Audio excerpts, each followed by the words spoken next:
ஜீவிக்கின்றார், இயேசு ஜீவிக்கிறார், என் உள்ளத்தில் அவர் ஜீவிக்கிறார். துன்பத்தில் என் நல் துணை அவரே, என்றென்றும் ஜீவிக்கிறார். ஜீவிக்கிறார், இயேசு ஜீவிக்கிறார், என் உள்ளத்தில் அவர் ஜீவிக்கிறார்.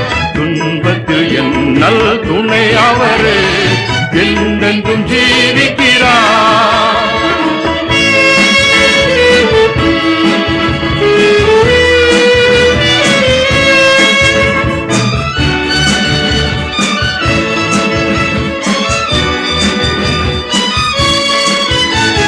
செங்கடல் அவர் சொல்ல இரண்டாய் நின்றது, பெரும் கோட்டை ஒன்று தாரை மட்டமானது.